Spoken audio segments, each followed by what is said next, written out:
So here's the truth. It's not carbs or fat. It's a sliding scale that shifts depending on the pace of your run. So when you feel like it's binary, you end up bonking on hard days, under-recovering after long runs, or stalling your fat loss because your body is simply stressed because it hasn't been fueled appropriately. Hi, I'm James, a sport nutritionist and runner, and I'm the guy who's going to help you fuel properly for your runs. In this video, you'll learn exactly what you burn at different intensities, the one simple fueling rule for each kind of run so that you never have to guess again, exactly what to eat before, during and after your runs dependent on your goal, and how to use fasted runs strategically without crashing your training week. And stick around because at the end I'm going to be giving you my 3-speed fueling rule and a 30-second pre-run checklist that you can screenshot so that you know what to do for every run this week, from jogs to intervals. Don't worry, you're not alone. Most runners get this completely wrong. If you're thinking, oh, I'll just train in the fat burning zone and fat will just melt off me, well then this video is for you. No diet cults, just information on how your body actually works and how to make it work for you, whether you're chasing that parkrun PB or building to a half marathon or beyond. The energy mix made simple. Okay, so let me quickly explain how the body utilizes carbs and fat. So if you're watching this and you're currently sat down, your heart rate's probably going to be near resting, so you're not going to be burning a huge amount of calories per hour. So your sliding scale is going to be about this big at the moment. And what's predominantly going to be fueling that is fat. Now, as you get up and then you start to move around, how many calories that you're burning per hour is going to increase. So then as you start doing your warm up, it's going to start increasing further. And then the higher the intensity that you run, that sliding scale is going to be increasing in the amount of calories per hour. What constitutes this mix is going to be coming from both carbs and fat. So let's say when you're at rest, you're just burning fat, but then as you maybe start walking, you're doing a warm up, which is a walk, you're going to be burning mostly fat, but then some of that is going to also come from carbohydrate. The faster you run, that fat is actually still going to be providing fuel. However, the increase is going to come from carbohydrate. So the faster you run, the harder you push, the more carbs you're going to be burning. Fat burning zone might be this zone where you're burning predominantly fat proportion wise, and maybe you can sustain that for longer, but actually you're still going to be burning ample fat even at higher intensities. You might be thinking, why is this the case? Why won't my body just prioritize fat? I've got some stores of that would be great if I could use it. Unfortunately, your body prefers to use carbohydrate to fuel intensity because your body simply needs carbs for high intensity exercise. Part 2, so what we need to do now is match fueling to run type.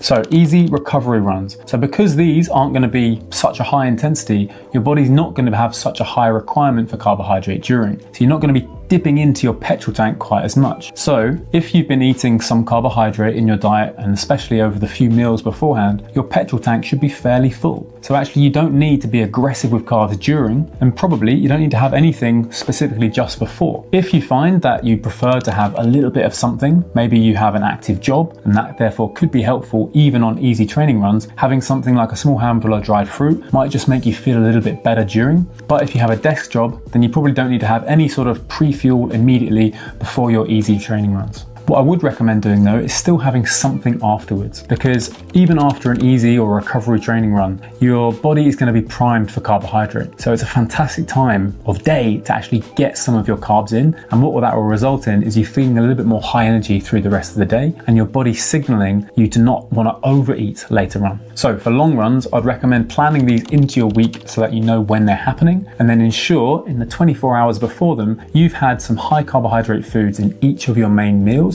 in those key 24-hour meals beforehand, so that you know you're going to be going in a well topped up petrol tank. If you've got that active job and you're going to be constantly dipping into your petrol tank, then I would recommend a pre-fuel before your long runs. But really, if you've got a sedentary job, you probably don't need to do that if you've been ensuring that you've got your carbs coming in. For the long run though, this is an opportunity to practice your race day fueling. So make sure you know how many grams of carbohydrate per hour that you're aiming for. Plan this out in terms of liquid carbs or sports supplements or gels or whole food if you prefer to do that. But know how much carbs that you're having for your long run to support the intensity that you want to deliver on your training program. After these long runs, it is essential to have a nice big carbohydrate refuel, because the long run, simply because of the duration of it and the intensity, you're going to be taking a fair chunk out of your petrol tank. Therefore, you've got a really big requirement to put carbohydrate back in. Sport nutrition best practice is to have between 1 to 1.2 grams per kilogram of body weight. What that really means is a decent carbohydrate meal. I would probably say if you're going to have, let's say, a bowl of pasta, there's an obvious hand palm size on there. If you're going to be having some sandwiches, yeah, have a couple of rounds of sandwiches and maybe a high carb drink as well. For tempo or interval sessions, how I would fuel for these. So I would actually recommend doing a pre-fuel before these so that you've got some circulating carbohydrate in your system. So this would be having something like a medium handful of dried fruit just before, or if you want to use a gel, feel free, or actually just having a sports drink or a large glass of orange juice, something like that, which is just delivering sugar in the 5 to 10 minutes before your interval session. What that's going to do is suddenly giving you carbohydrate as your heart rate is coming up. So you won't see a blood glucose spike, you'll just have a lot of energy for the high intensity. That means you're going to be getting a higher quality session and dipping less into your petrol tank. Because a tempo or an interval session is high intensity, it's going to be really taking a big chunk out of that petrol tank. So by fueling a little bit during, it's just going to offset some of that. Also, after this tempo session, you've probably taken another big chunk out of your petrol tank, so there's a big requirement for feeding with carbs after. Personally, I love to have a smoothie ready for after these sessions because I'm normally quite hot.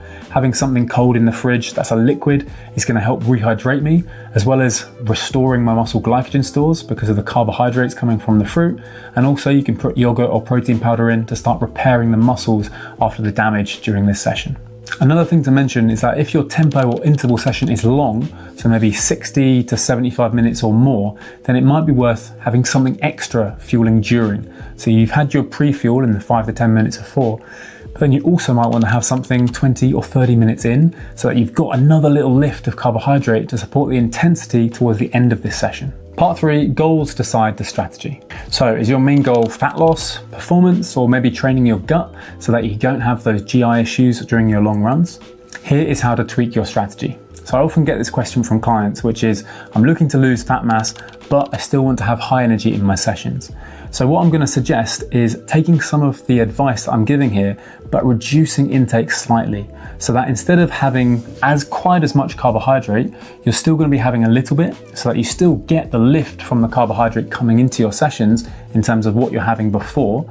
So you're not going in with a low petrol tank or underfueled, you're still having some. But actually, instead of going in with a really full petrol tank and then fueling aggressively before, you simply don't need to do quite so much, so that you're flirting with the level of how low you're going to get before compromising quality. However, I would still recommend having ample carbohydrate in that meal after. Maybe we don't go quite as aggressive as 1 to 1.2 grams per kilogram of body weight, but I would still recommend having something with carbs in. A real issue I see a lot of the time with my clients is they might just have a protein shake after their run.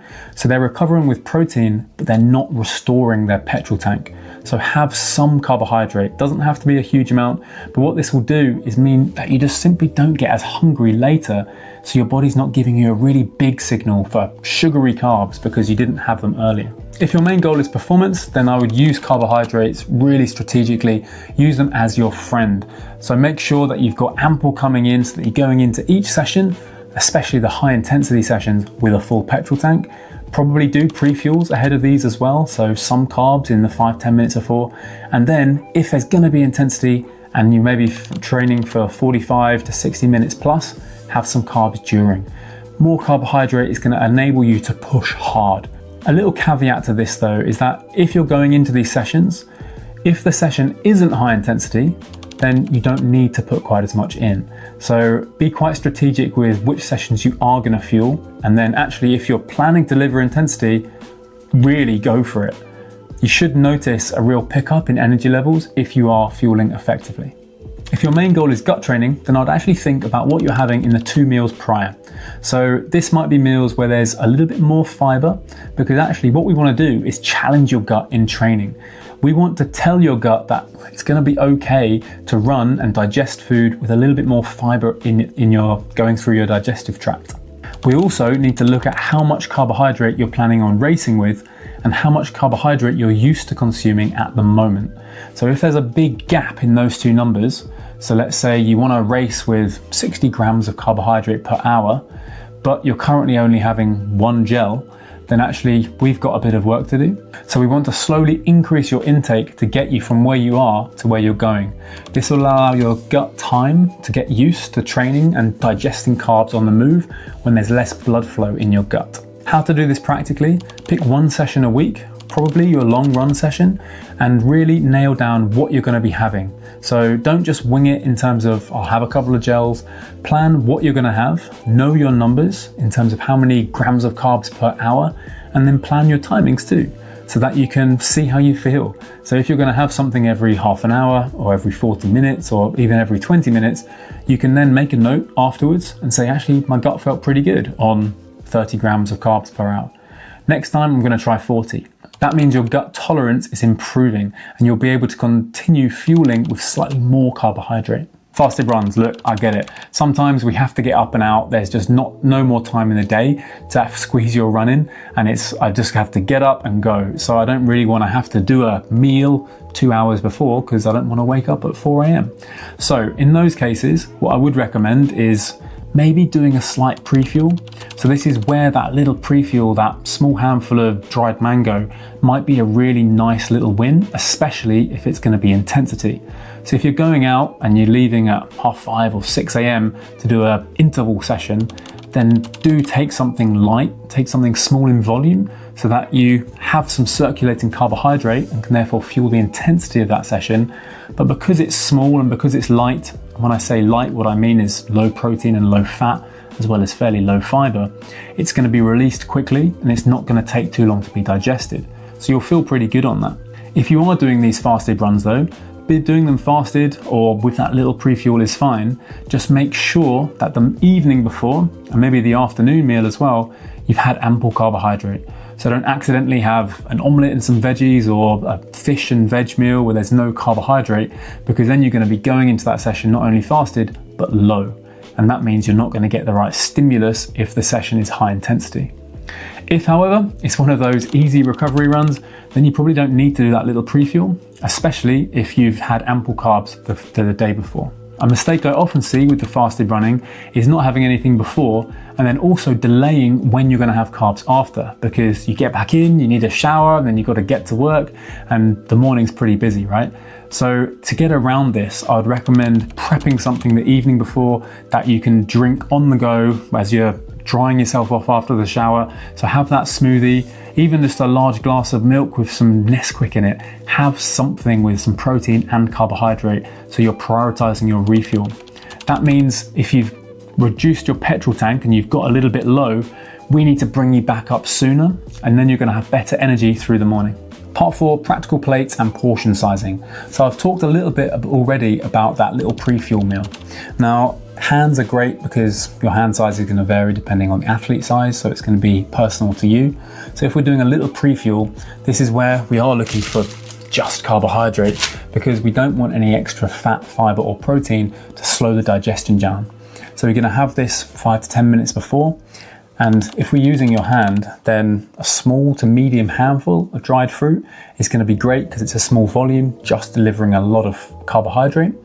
If you're going to be using tropical fruit, also a great idea here because that releases its sugars quite quickly and you get quite a large amount of sugar compared to the volume. So that might be some pineapple or a banana.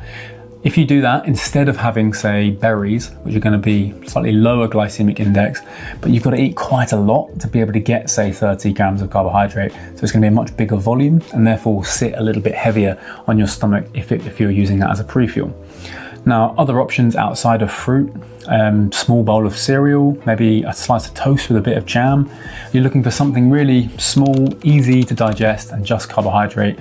I've got some clients that use rice cakes. They're quite a nice easy fit here, super light, super carby, and really you can run well on them, even if it's super high intensity. Now, if your run is first thing and you normally do this fasted, but you have a coffee, what are my thoughts on that? Well, actually I quite like it. I think coffee can sort of save some of the intensity if you don't necessarily have had a decent meal beforehand.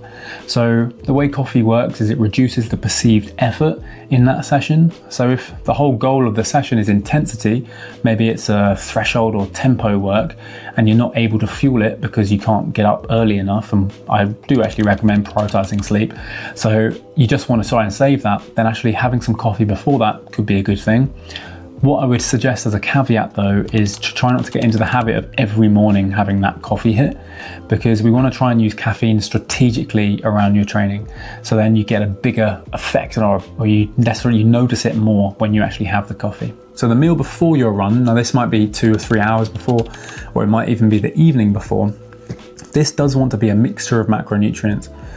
So if we're using our hand sizes again, if it's going to be a hard run or a long run, then the amount of carbohydrates should really be the size of your hand and your fingers. So for example, if you're looking at rice or pasta on your plate, then seeing that there's an obvious large amount of that on there. Hand sizing again works really neatly because it will vary with athlete size. If you're also looking to put on weight or you're struggling getting enough fueling in, you might want more than that. Conversely, if you're looking to lose weight, then actually having a little bit less, but still having some on there. So avoid having no carbs, because then your petrol tank is going to stay low and you're not going to get the quality session that you want. Actually, you're going to make it a lot harder to really understand your body's signaling.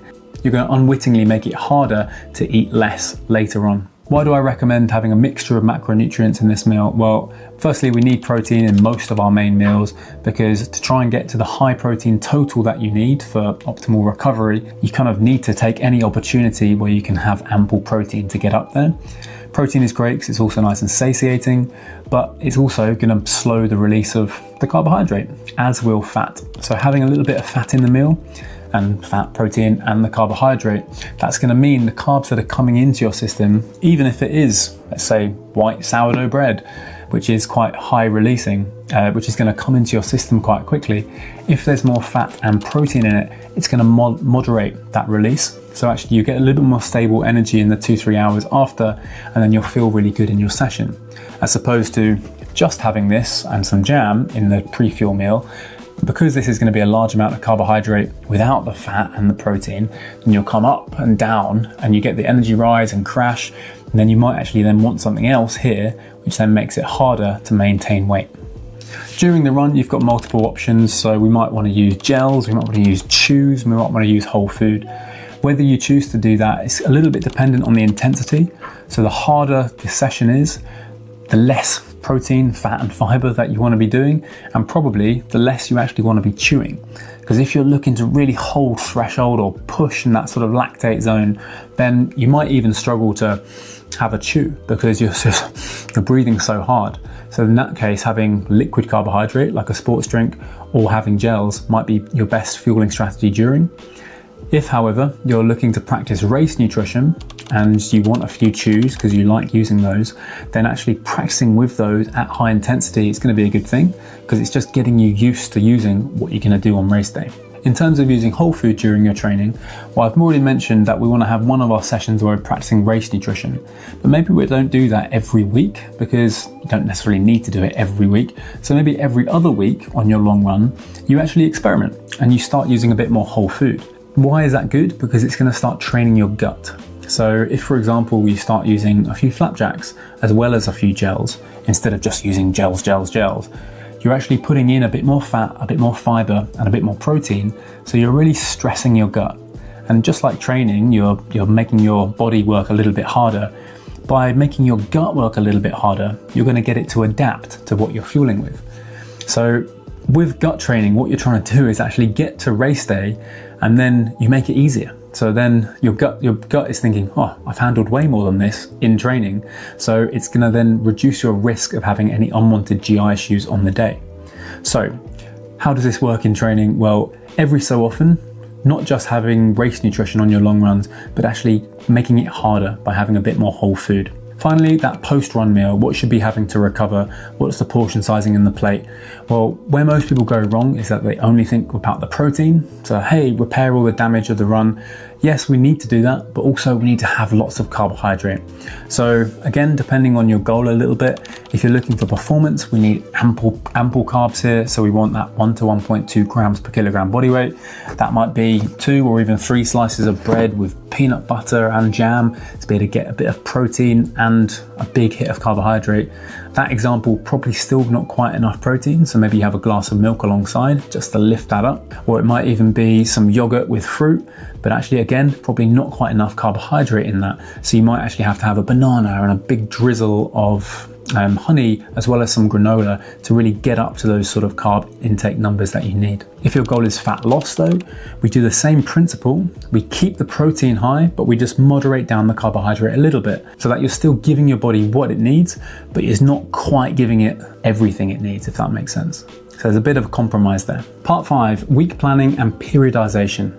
So carbohydrate periodization sounds a little bit fancy, but all it really means is having more or less carbohydrate on the days when you have more or less running.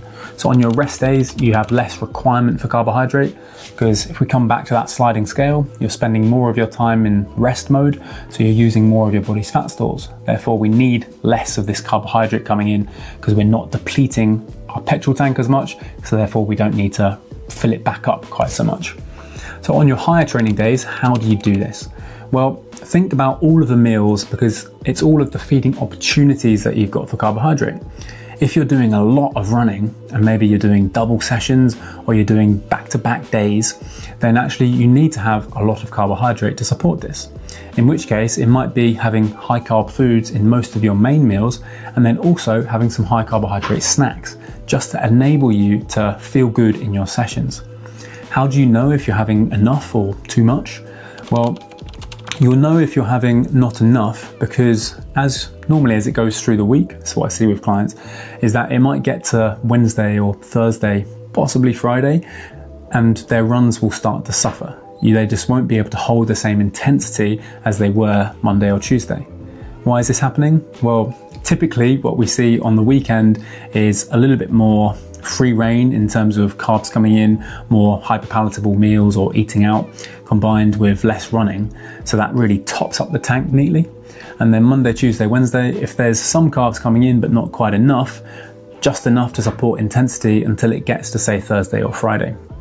So if this is you, then I would up your carbohydrate intake through the midweek. So Monday, Tuesday, Wednesday, Thursday, and really make sure that on the run days where you're doing more, make sure that you are fueling with more carbs. Practically speaking, how do we do this? We think about the portion sizing. So breakfast, it's a bigger bowl. If you're using oats, it's actively putting more oats in than you would normally. It's having an extra couple of portions of fruit with that. It's having a slightly different snack. So instead of having some nuts, it's having some dried fruit and making that nuts trail mix, for example, maybe with some dark chocolate in there just to really make it tasty and nice and make you want to eat it. It's also potentially putting in that smoothie element so that you really go bigger on the refuel. And potentially, if you're not fueling your sessions already, if you've got lots of high intensity in there and they're around that sort of hour or 75-minute point, maybe you're putting in extra sugar just before and during. That's going to really help increase your carb intake on those big days to support the higher requirement. On the lower days, how do we adjust? Well, we think about not just reducing carb intake, but reducing fat as well, because we not only have less carbohydrate requirement, we also have less energy requirement. So it's a smaller meal, so it's reducing the whole portion, but critically, keeping protein the same, because we still want to have high protein on your rest days to try and hit that high protein total, and then we're manipulating the carbohydrate down. So if we're using our hands, we might be, instead of having the hand with the fingers, it might just be the palm or less. When you're planning your week, firstly, it's really helpful to know when you're going to do your sessions. So which days of the week you're going to do your higher intensity ones or your long run, and also what time they're going to be. Because then you get a heads up as to, actually, this breakfast meal needs to be a bit bigger than normal, or this evening meal, these two need to be the ones where we're prioritizing carb-rich meals. So these might be meals when you're planning them that you're going for something with carbs as the main element, like a risotto or like a pasta bake or something as easy as that. And then on maybe the rest day, this is where we go for a lower carb meal. This is where we go for the fish or meat element with the veggies, because we don't need as much carbohydrate in that meal. Something I want to make really clear is that although on your running days you are expending energy, the energy expended from exercise is still a relatively small portion of your total energy budget. So even on your rest days, you still need a fair amount of food. And I want you to get out of the mindset of earning calories or earning food, because actually your basal metabolic rate is going to account for 2/3 or 3/4 of your total energy budget anyway. So you need to eat food simply to support your well-being and support your internal metabolism. So what's that actually mean, James? Like all of the metabolic reactions that are allowing you to act and live and stay high energy, we need to have enough to support that, And then on higher exercise days, we have that as well as the food we need to support our training. I'd also like you to try and get out of the idea of a cheat day or cheat meal, because for me, what this means is you're eating in one way which you don't like, that you then need to cheat on to keep it sustainable. Whereas a much healthier relationship with food would be one where you're eating a diet that you enjoy the whole time.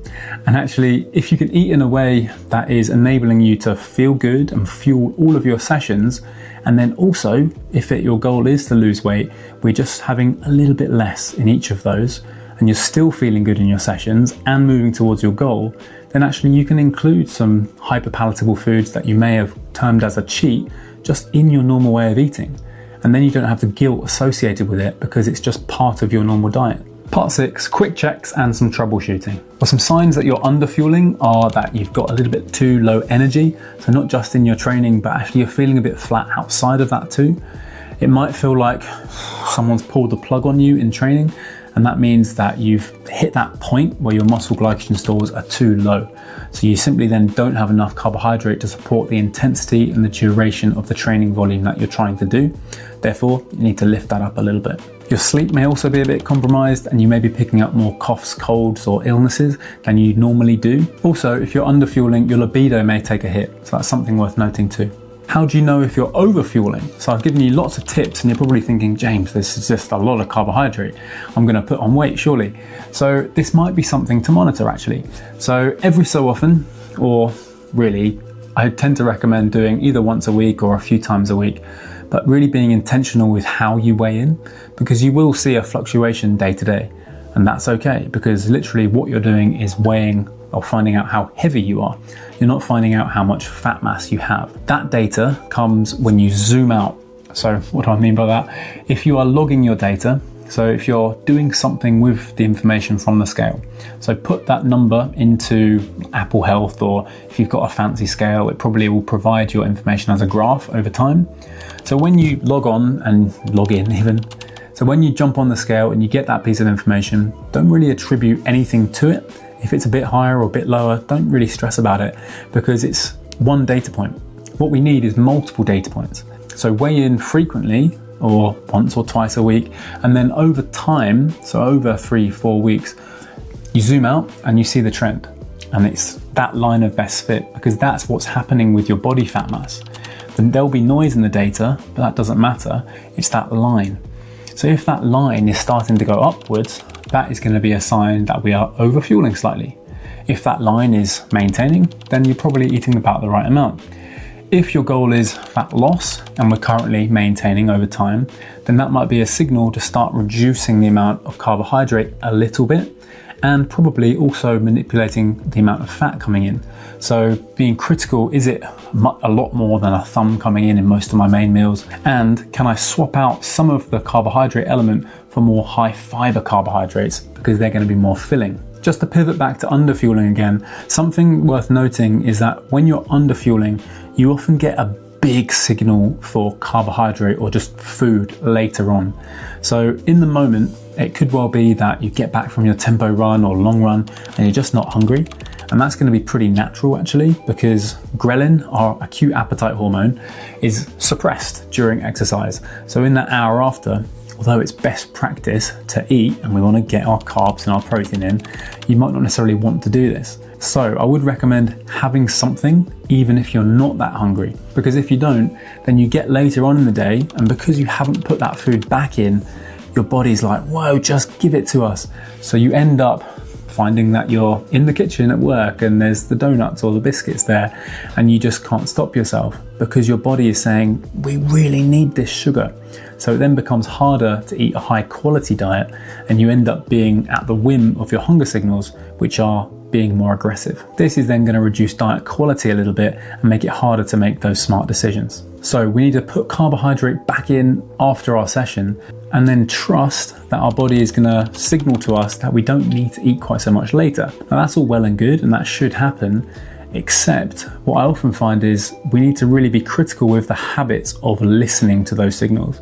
Because if we're eating habitually, just going about our day to day, and we portion up lunch and we portion up dinner the same as what we normally do, but we've also put more in earlier, then we might be in a caloric excess. However, what we need to do is put more in when my body needs it, and then in that moment where we're dishing up lunch and dinner, be critical. How hungry am I? Do I need less? In which case, we reduce the carbohydrate intake there. So here is my 30-second checklist that you can go through mentally before each run of the week to make sure that you can fuel and hydrate for it perfectly. The first thing you need to consider is stimulus. What is the desired stimulus that you're trying to get from that training session? If you know that, that is going to inform how you fuel before, so whether you're going to do a pre-fuel or not, during, whether you're going to have anything to support the higher intensity for a tempo or speed session, and then after. Do you have something planned that's going to enable you to have an ample carb and protein hit, and is that going to be easy and practical for you to eat? We also want to consider hydration. So have you had something to drink? If not, maybe have a little something before your run. If it's going to be a long session and a sweaty session, then have you got some water with you? Simple as that. The stimulus of the session is also going to impact your hydration. So the longer the session is and the higher the intensity, the more you're going to be sweating. Also, the heat is going to play a role in that. So if it's a hotter day or you're doing an inside session, then you're probably going to be losing more sweat. Now, if you're doing this mental checklist just before, you can't really change your hydration practices going into it. So really what we're looking at is, do you need to take fluids with you? Keep it as simple as that. Yes, I've got my bottle and I'm going to drink to thirst. That's the thing you really need to be quite clear on. Drinking to thirst is the main rule for hydrating during exercise. And then afterwards, if it's been a really hard, heavy, sweaty session, you probably need to drink a fair amount after. How do you do this? Well, make sure that you've got a fluid that you like the taste of. So even if you're not really into water, like have some squash, have some orange juice, because that's going to help get you carbs in. Have something like chocolate milk, because building a habit around it of a fluid that you like is going to mean that you rehydrate more efficiently. So my 3-speed fueling rule. If it is an easy or recovery run under 60 minutes, then I would not recommend fueling during, unless you're specifically trying to train your gut and you're going to use this as an opportunity to have a bit of whole food to really test your gut's digestion with less blood flow. Long runs, 75 minutes plus. So this is an opportunity to practice your race fueling. So this is where you might want to have 30 to 60 grams of carbohydrate per hour, or if you're going over 3 hours, then maybe 60 to 90 grams of carbohydrate per hour. You want to be working up towards your race number. So when I say race number, how much carbohydrate you want to be consuming per hour during your race, and then gradually building up to that week to week. It doesn't really matter what carb source is. Really, we're looking for sugar delivery systems. So if this is liquid carbohydrate, gels, chews, or whole food, it doesn't matter. What does matter is that you know your numbers, so that week to week you can increase and you can consistently hit your carb numbers. Tempo or interval runs, if they're going to be long sessions where they're going to be maybe 60 minutes or longer, then I would recommend having a little something during, just to save the intensity in the second half of this run. So that might be something as small as a 125 gram gel or 30 gram gel, or handful of dried fruit, or one chew, for example. I would also recommend doing the small pre-fuel, just to give your body that circulating carbohydrate so that you can really drive intensity in these sessions. All right, let's do a super quick wrap up before you dash off. The main thing, so the headline here, is to match your fueling to your running efforts. So on days where you're doing an easy run, you're not looking to be super aggressive and overfuel it, but we do want some carbohydrate coming in each of your main meals. Long runs, I want you to plan your carbohydrate intake during, then get specific with how much carbohydrate you're going to have before, making sure you've got that ample portion. And then afterwards, you're being aggressive with carbohydrate and protein, hitting that 1 to 1.2 grams per kilogram body weight carb and 0.3 to 0.4 grams per kilogram body weight protein. Then listen to your hunger signals through the rest of the day. Hard tempo sessions, carbs are your superpower, so use them to really drive intensity. Then when you're going through that session, notice how you feel. If you feel like you can push, because that's going to mean that you actually get the stimulus from that session and you're able to adapt faster. That's what's going to break you out of that plateau. So if you're able to put in some of these principles into your normal day-to-day training, then your energy levels in training sessions should come up, but also energy outside of training should go up. You should feel less, God, let this end, when you're going through that long tempo session, because you've actually got fuel to support the intensity that you're trying to deliver. And you're no longer overfueling, low or easy running, so that you're not going to be moving in the wrong body weight direction. So remember, carbs are your superpower if you can use them correctly. Don't forget to subscribe for more running nutrition advice. And if you're curious about what a proper carb load looks like, then check out my latest video, Do Runners Need All of Those Carbs? I'll see you in the next one.